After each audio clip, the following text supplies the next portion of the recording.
Hello and welcome to this video on pitching. My name is Aaron Birkby and I am one of the entrepreneurs in residence in the QT entrepreneurship team. And in this video, I'm going to be talking about all aspects to do with pitching, from preparing for a pitch and understanding your audience, to various different pitch formats for delivery, through to how to use your body and actually prepare your mind for a pitch. And then one of the key forgotten aspects of a pitch, which is what to do after the pitch. How do you follow up? So to kick this off, first of all, let's talk about preparing for a pitch. And part of this is understanding your audience. Now, first of all, you need to recognize that you are always pitching, whether you know it or not, whether you are standing up on a stage with a slide deck or just at a coffee shop having a conversation with someone, you're being judged. You are presenting an image of yourself and of your business in every single moment, in every single interaction with someone else.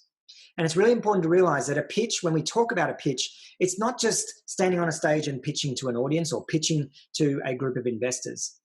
Pitching also includes when we are selling to our customers, when we're having conversations with potential clients, when we're trying to hire new staff members, when we're trying to convince someone to come on board as a co-founder, when we are looking to engage a coach or a mentor or bring someone onto our board or as an advisor. We're also pitching for suppliers when we're interacting with a new potential partner for a business. When we're talking to our bank, our accountant, our lawyer, we are presenting ourselves in all of these moments. And it's really important to recognize that. It's really important to recognize that you need to embody your brand. You can't just expect to act in a certain way. It's like, now it's game on. Okay, now I'm in pitch mode. I'm going to tell you this. And then in all the other interactions, try and present a different thing. You need to be consistent with the image that you are presenting. Now, let's start by understanding your audience, and a couple of key tips here on what to do. Number one, research the person you will be speaking to, whether this is a customer, one of the judges at a pitch event, some investors, but whoever is in your audience, do take the time to research them. Don't just research the business that you're pitching to. So even if you are pitching for business to a business, understand that you're still pitching to an individual within that company. So yes, do your research on the business, but do your research on the individuals that you are actually meeting with. You need to understand the industry. You need to understand the problem you're solving. You need to understand the business you're selling to if you are selling to a business, but you need to understand the individual human as well. And a key part of this is understanding what they need to succeed. All of us are driven by desires. All of us are looking to gain something. And when you think of that perspective from the other person's perspective, what are they trying to get out of this situation? Why are they listening to you pitch? How do you help them do their job? How do you help them achieve what they are trying to achieve? And that requires you to first actually understand, what does success look like for them? Often when we go into a pitch event, we're so focused on trying to make a win for ourselves that we forget that the only way of doing that is actually to create a win for the other person. So do you take your time to do research to understand the perspective of the people you are pitching to? And what does a win look like for them? What do they want to get out of your pitch? What do they want to get out of you or your business? Then you can start looking at actually predicting what questions they might ask. If you do your research into your audience effectively, you should actually know what likely challenges will come up, the things in your pitch that they may not like or that might not resonate for them, or where they might need more information or ask more questions. You should be able to understand your audience that well that you can predict the exact questions that they will ask. But also, you should be able to identify what you have in common. Maybe you do some research into your audience and discover that they have kids similar age to your kids. Using that as an icebreaker in conversation is a great way to build rapport. It's a great way to be relatable to the person you're about to speak to. So do your research into the individuals, not just in their work context, but across their personal life, to find those potential interaction points, to find those potential things you have in common, to build rapport and to start building a relationship. Then you need to actually look at the specifics of the pitch. You need to make sure you've got the details right. So why have you been asked to pitch? What is the purpose of this pitch? What is the purpose of this conversation, this meeting, whatever it is? Why are you there? Then make sure you understand how long you have. So many times we see this where a founder has prepared a 30-minute pitch and it turns out they only have 5 minutes to actually deliver the pitch. Understand how much time you have and prepare for exactly that amount of time. Know who else is going to be there. So sometimes we're told that a meeting might be with a key decision maker, but then we get there and we find out there's 3 or 4 other people in the room. You need to make sure you ask who else is invited to the meeting and why are they there. Also ask the question of your audience, what would you like me to cover? So if you've been invited perhaps by an investor to pitch, or perhaps you've been invited by a potential customer, ask a specific question of what extra information are you looking to get out of this pitch? Are there specific questions you have that you really want me to focus on? What would you like me to address during my pitch or presentation? It then makes sure that you actually hit the target rather than being off target, rather than presenting something that they don't care about or maybe nuances that they already know. You're able to better direct it to get outcome for them. And then the last question is around the logistics of equipment. So asking the questions around, will I be able to use slides? Will I be able to connect my own device? Should I bring my content on a USB stick? Would you like printouts of the documents that I'm bringing to the meeting? How can I best present during the meeting? Will I be on a podium? Will there be a PA system if it's a large audience? Ask all these questions in advance so that you can walk into the environment, be 100% prepared, be confident, and not be thrown off by a last minute change where it doesn't meet the expectation that you had built up in your mind. Okay, so that's how we prepare. Now let's talk about different ways of actually formatting a pitch, because there's lots of different ways that you can deliver a pitch. A Gaddy pitch is a great way for delivering a verbal pitch. So a lot of the time when we're pitching, a lot of that time, we're not even aware that we are pitching because we're just talking. We're having a conversation. And often a verbal pitch will come up without prompt. It's just something where, we've passed someone in conversation, or maybe it's at a networking event. Maybe we've just bumped into a key investor in a room where we didn't expect to see them. We've shared a taxi together at an airport, whatever it is. You need to be able to just pitch off the cuff. You need to be able to drop a verbal pitch, which is really succinct, explains what you do. Gaddy pitch is one format that's really easy to remember that can be your go-to whenever you need to drop an elevator pitch. An elevator pitch just means a short pitch that you could give to someone in the time it takes for an elevator to go down some floors. So the Gaddy pitch is 3 sentences. It starts off, you know how, and then you describe the problem. Well, what we do is, and then you describe your solution. And then in fact, and this is where you mention some specific value that you deliver. So I'll give you an example for Uber. You know how it's really hard to get a taxi during peak demand, say, for example, 3 a.m. in the morning, coming home from a night precinct. Well, what we do is connect anyone who has a car with anyone who needs a lift through an app called Uber. In fact, this doesn't just help people get home, but it actually helps everyday Australians add an additional revenue stream to their household income. So you can see it's a really simple way of delivering the problem you're solving, your solution, and what makes you special. What's your value proposition to the market? As well as verbal pitches, a lot of the time we're pitching in document form. Now, this could be an email campaign. This could be the wording on your website, but also there's key documents that you should actually have prepared. One of these is just your short blurb or bio for your business, a very succinct paragraph that says what you do. What is the company all about? Then you have a longer blurb, and perhaps this could be a full-page document that might go through not just what you do, but could mention some of the highlights, some of the milestones. Who are your key clients? How big is the organization? What's your traction data? How long have you been in business? These sort of documents can be sent out to people. Perhaps if you've been asked to speak at a gig or you've been interviewed for a podcast, having these templated short and long form descriptions of your venture, which might even mention your own background and your personal experience, are great little documents that you can just drop to people very quickly. The other key parts are having a pitch deck for a meeting and a pitch deck for investment. The pitch decks for a meeting are very different to those for investment. When you're getting through the later stage of investment discussions, you typically have to provide a lot more information about your business model, your unit metrics, your customer base, and so on. But your generic pitch deck is a slide deck template or a slide deck that you actually have, and it explains all aspects of your business. So when we talk about a pitch deck, we mean a slide deck. Now, in terms of the pitching format, for this program, it's a 5-minute pitch, then with 3 minutes of question and answer time from the judges. And on this slide, we detail some of the content that you should really take people through in your pitch deck. Now, this looks like a lot, but what you're trying to do is to answer these questions. You don't have to have a slide on each of these. You might only have 5 or 6 slides in your pitch deck in total, but you need to be able to answer these questions, because particularly at an event where there's a judge or an event where there's an investor, these will be the questions in their mind. So starting off with introducing yourself or your venture, sometimes the team could actually be put towards the bottom of the slide deck. but making it clear the problem that you solve, who you solve it for, what your solution is, talking about your target market, but also talking about how you're going to acquire customers, how you make money, in other words, your business model, what the rest of the competitive landscape looks like, who else is in the market and what are they doing and how are you different, why you're better. Going through your team, so particularly for an early stage venture, the team is actually the most important thing. In fact, if you're looking to raise money at a point where you don't have any customers yet, you don't have any revenue yet, the only thing the investor is really looking at is the quality of the team. By far, this outweighs the number one criteria weight-wise. Then looking at the problem that you're solving and the size of the market. At that point, they actually don't care about your solution as much as those things.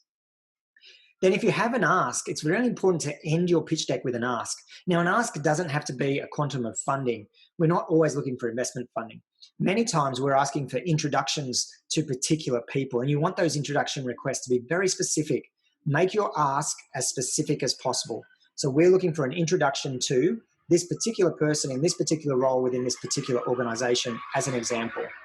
Or we're seeking advice and feedback on our business model, specifically around blah, but try and be as specific as possible. Now, here's an example of a pitch deck. The number one key piece of advice is to keep your slide deck incredibly clean. Try to stick to visuals. Try to stick to very small amounts of text on each screen. Now, this pitch deck you can see on the screen is actually the first pitch deck that was used by Airbnb when they were initially raising funding. And there's a link there where you can actually access the original pitch decks of many of the global tech companies that you would be very familiar with today. But you can see in this example from Airbnb, they had a total of 12 slides, including their title slide. You can see, even though these are small little boxes on the screen, you can almost read them even though they're that small because they only have key information on each slide. You can also see that they step through in a logical sequence. They have a welcome slide, and they've actually put on their welcome slide a very clear statement of what they do. So before you even start talking, you've got this slide up, which is your title slide, that has already told the people listening exactly what it is you do. You haven't even started your 5 minutes, and the audience is aware and understand what they're about to hear. Then they go straight into the problem. What's the problem you're solving? What's your solution? The market validation, the market size, in other words, the opportunity, the product, so detailing the solution in more depth, the business model, how will you actually make money, market adoption, how will you get customers, the competitive landscape, and how they're better than the competitors. A very clear, simple deck that answers the most fundamental questions to do with the business. Now, the worst thing you can do at the end of a pitch deck, or the worst outcome, is for the person you pitch to ask the question, I'm sorry, what do you do? And yet this is one of the most common questions that gets asked with new entrepreneurs and founders at the end of their pitch, because they haven't made it clear exactly what it is they're doing. So here's a recommended template for you in terms of preparing your pitch at the moment. Have a title page, have it branded, and make it very clear what you do on that screen, because that gives you that extra time for the audience to understand before you've started the timer and how much time you have. Move immediately into the problem, your solution, talk about the market size, the competition, how you're going to get customers, and your business model, and then your team. Now, sometimes we might start with a wow. So if you have some amazing traction, or you've got an amazing pilot customer, or someone on your team just has phenomenal credibility in the space that you are working with, sometimes it makes more sense to put that way up front. So don't be afraid of having a wow statement right at the very start of your deck. In fact, it's a great way to capture attention. Now, there's a link there to the format from Sequoia. Sequoia is one of the leading venture capital companies in the world, most prestigious, and they have a link to a template that talks about how you could structure your slide deck. So now we've talked about understanding your audience and preparing for the actual pitch event. We've talked about the different styles of pitching, from verbal to written to now slide decks. We've talked about what should be in your slide deck. Now we're going to talk about pitching styles. Now, number one, it's important to find the style that makes sense for you. Some founders will be very casual when they pitch. They'll be in their startup t-shirt, their branding, their approach. They'll use sarcasm, they'll use humor, and that's because that's in alignment with the brand and what they are trying to achieve in terms of the messaging of their product or service. But if you're solving something perhaps in critical healthcare, where literally you are saving people's lives, and you're building a piece of health tech that is in a highly regulated environment, that people need to have confidence that you know the details of your industry. If you stood up and gave that presentation dressed as a clown with a high sense of humor, you'd obviously be expressing a disparity between how you need to be perceived versus how you're acting. So it's really important in your pitching style that you actually choose a style that makes sense for you personally and for your business. Now, part of this is don't be afraid of telling your personal story, or better yet, a real life story. One of the great storytelling techniques is to actually use a customer persona. So, for example, if you've built a piece of software, you could say, I'd like to introduce you to Mary. Mary is an account manager inside the ANZ Bank. Every day, Mary has to complete and then describe the problem. This costs Mary 30 hours a week, and overall in ANZ, there's over 100 Marys. Globally, there's over 100,000 Marys, collectively costing blah, blah, blah. Then by telling that story, you can make it more relatable. There's also the Disney pitch format, where you talk about, every Disney movie has the same format. Once upon a time, there was this person in distress. Along came the hero to save the day, and everyone lived happily ever after. You can almost tell your story or your pitch in exactly the same way. But the use of storytelling is really powerful, because you might be pitching to people who don't understand the industry that you're working in. They don't understand the problem that you're solving. But if you tell a real life story of one of your customers who actually has this problem, then immediately we can click with it. We're all used to going to watch Hollywood movies where we don't have any connection to that industry or that problem, but we connect with the people who are portrayed in the movie because we connect with them as a human. Your job with your pitch is to connect with humans. Make the story relatable to them. Though the other key part of this is we have to use data. So traction trumps opinion. If you stand up on the stage and say, we have the best product in whatever, that's a subjective statement that could be contested. Someone will ask you, well, how do you know you're the best? I don't think you're the best. I think this other company is the best. That's why using data, particularly traction data, if you can stand up on the stage and say, in fact, we already have over 1,000 customers after only launching 6 weeks ago, that can't be debated with. It's a fact. And that validation is very strong and will be valued very highly. The other thing I'd say is don't bother sharing the story of your journey. Don't waste time during your pitch saying that you started solving something else and then you went through a process of validation, you had to fast fail, and then on Tuesday you changed to a different product. Just focus on talking about what you're currently doing. No one needs the backstory of all the failures of how you got there. The next key part is how to actually deliver your pitch in terms of some characteristics and values. Your pitch has to be believable and it has to be honest. If you lie during a pitch, it'll be deemed a character trait of you. An investor who detects a lie, even a small lie, will walk away from a deal absolutely. It's really important that you present an honest view of your company. That means do not make up data. Do not make up false revenue data. It's okay to have projections, but it's also really important that you admit what you don't know. So you don't have to stand up on stage and actually claim to know everything. If you get asked a question by the judges, it's a perfectly acceptable answer. In fact, it's highly regarded if you can say, look, we don't know yet what the answer is, but here's our theory based on what we've seen so far. Because it shows you have the intellectual honesty, and it shows you have a critical thinking ability, and it shows that you are trustworthy, that you are honest. Obviously, a pitch also needs to be highly engaging. It needs to be very clear.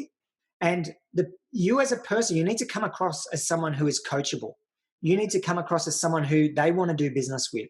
Whether you're pitching to an employee, whether you're pitching to an investor, whether you're pitching to a panel of judges, whether you're pitching to a supplier, they all want to do business with people who they like. And they want to know that you are someone that they can do business with. Particularly for an investor or a mentor or someone coming onto your board of advisors or someone joining your team, they want to know that you are coachable. They want to know that you will take advice on and actually have a counter opinion and actually listen to a counter opinion and respect it. And the last one here is trustworthy. Trust in business is absolutely critical. Now, in terms of the mechanics of pitching, while you can have your whole entire team part of the pitch, we actually encourage you just to have 1 or 2 speakers, particularly for a 5-minute pitch. It's probably most advisable to have 1 speaker, maximum 2. The reason is every time a new person starts speaking, the audience is distracted taking that person in. It's a human trait. We all do this. When we meet someone, we don't actually listen to everything they're saying for about the first 30 seconds because we're actually judging them. We're looking at their body language. We're looking at their style. In our head, we're wondering why it is that they're dressed a certain way. Why did they choose to wear that? Look at what they're wearing. They're taking in your mannerisms. They're taking in your use of voice, your hand gestures, and they're distracted. By introducing a second speaker, you're duplicating that lost time where people aren't listening. But also, you're more likely to go over time. It's actually really hard to stick to time if there's multiple speakers. Another key tip is to do a bit of a pre-mortem. So ask yourself the question, what could go wrong during this pitch? And how do I protect against that? What can I do to mitigate all the risks of this pitch failing? Now, one part of this is tech demos. So it's very compelling to have a technical product demonstration, like a live demonstration during your pitch. And judges, investors, and others love seeing product demonstrations. The challenge is it often introduces a high risk of failure. And we've all seen this.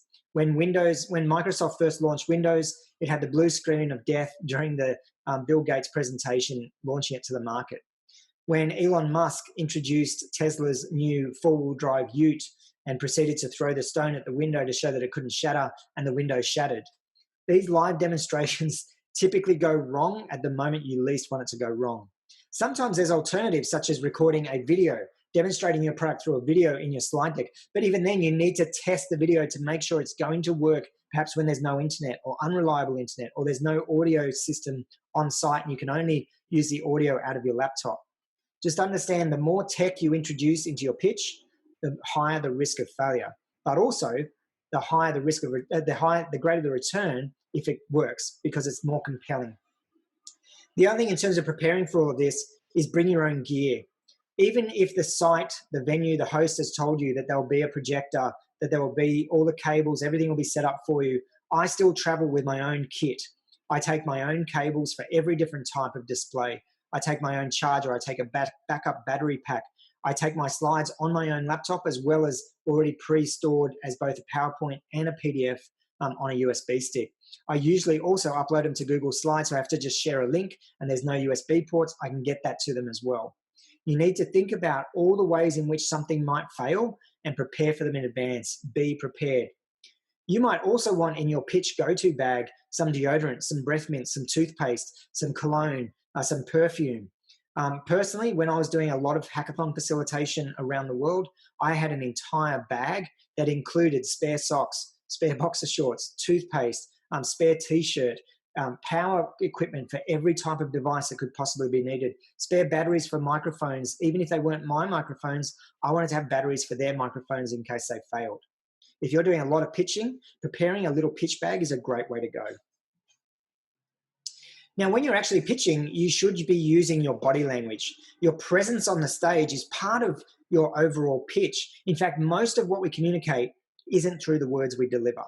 We have, in a pitch, a combination of slides on a screen behind us, the use of our voice, our cadence, and using things like a pregnant pause as we're speaking, slowing down the pace when we really want someone to take something in, making sure that our use of voice matches the exact point, the emotional impact that we're trying to have in that moment. So if you're trying to convey something that requires empathy, sympathy, understanding the problem, slowing down during your problem statement and really laboring the delivery is very effective. But then during attraction, talking about validation, talking about your growth, speeding up and talking fast is a great way to convey the message that you are a fast-moving company that's out there executing and that people should get behind you right now. Using voice and body language is really important. Amy Cuddy does a lot of research into this area. She talks about your use of body language. Now, if you're nervous about speaking, one of Amy's techniques is to actually do the power pose. Pretend like you are putting a superhero cape on before you have to present, and automatically your shoulders go back. And with that physical movement, you'll find yourself more confident. Now, the science behind confidence actually points to that if you want to be more confident, you have to take an action. Motivation alone won't solve it. So one thing is using your body language. People like Tony Robbins, who are on stage a lot, do exercises. They'll jump on a trampoline for 15 minutes before going out on stage. They'll scream at the top of their lungs. They might beat their chest. They might do verbalization exercises using all different tone and range of voice. For me personally, I use a lot of music. I have an Invincible Persona playlist that's on my Spotify list, which I listen to before I have to present. And that playlist puts me into an extrovert mode. It puts me into a mode that's highly energized, where I'm ready to talk, where I'm ready to actually speak, as opposed to other music which might actually make me soft and lull and not as engaging. The point is there's a lot of techniques that you can use. It's also important to be hydrated. Drink water before you have to go on stage so that your mouth is prepared, because you're going to be speaking a lot. And as you speak a lot, there's a lot of air that comes through your mouth and will dehydrate. It'll actually dry out your mouth, and that can cause you to actually stumble and stutter. So make sure you're hydrated before going on stage.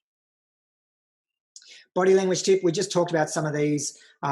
These are really key tips that I use almost every single one of them. A couple here that I didn't mention on the last slide, but that's when you're actually in front of the audience, use eye contact. Look for familiar faces in the crowd and actually engage them.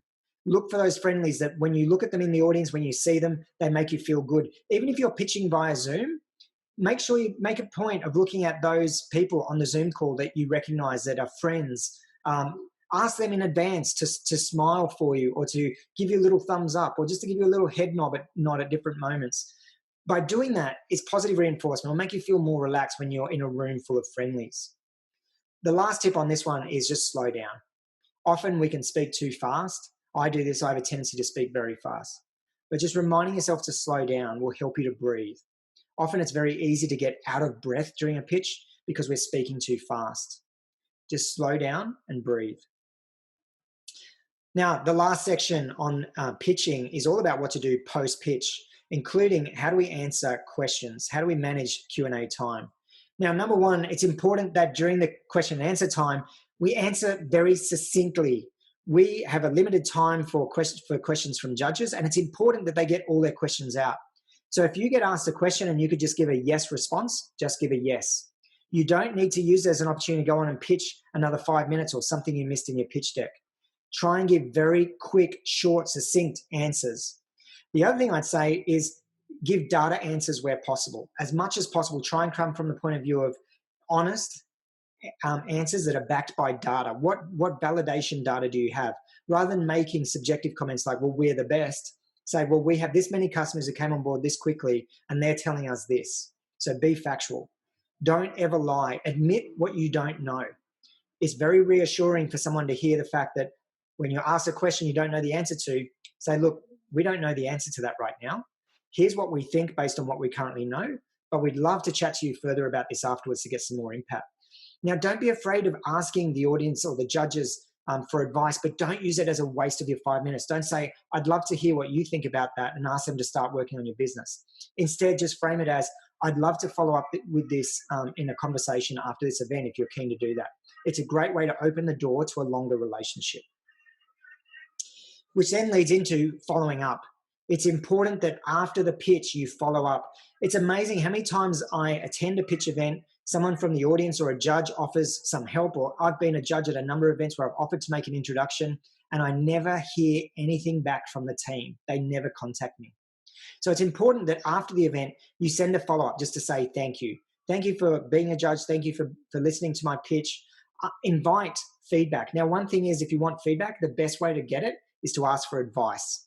If you ask for feedback, people are immediately reluctant because they don't want to hurt feelings. But if you open the door and ask for advice, it creates a safe space where they can say what they honestly want to say.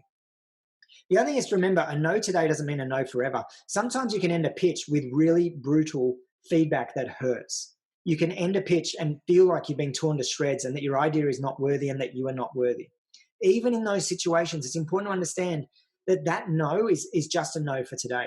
So even if you get rejected at the end of your pitch, even if the investor says, no, we have no interest, stay engaged with them. It's an opportunity to build a relationship. I've seen that many investors who later come back and end up investing in the future because you've proven that you can hustle and get traction. A no just means not now. It doesn't mean no forever. So if you make sure you engage with the people who say no, take on their advice, prove that you can do, and build a relationship. And a key way to do that is to keep them informed of your progress. So you should have a regular newsletter that goes out on email every month, and it could just be as simple as a plain text email that updates people on the progress of your company. These might be future potential staff, they might be future potential customers, they might be future potential investors or backers or board members for your company. And as you meet people and as you meet the judges, you could say, hey, could I add you to my mailing list just to keep you updated about progress? And if they say yes, add them to your mailing list and just send them an update every month on what you're doing in the business. This proves that you can execute. It proves that you are worthy of investment, and it will build a relationship. And even if you hear nothing back, I guarantee they'll be talking about you to other people as well. The worst thing you can do is treat an investor or others just as an ATM and only go to them when you want money. You need to build relationships. That's it for this video on pitching. It's a very short video, really, because there is so much we could talk about when it comes to pitching. There's the art of actually pitching. There's the technique of preparing for a pitch. There's understanding your audience. There's understanding the nuances of creating the best pitch deck. And then the absolute skill of following up and networking and building relationships. But I hope that this video today has given you enough context for you to be able to prepare your pitch deck, for you to be able to practice your pitch delivery, for you to be able to actually understand your audience and know what you need to say. But if you do have any questions, please do reach out. My details are on this slide. You can grab me at aaron.birkby@qut.edu.au. Otherwise, I hope you found this session useful.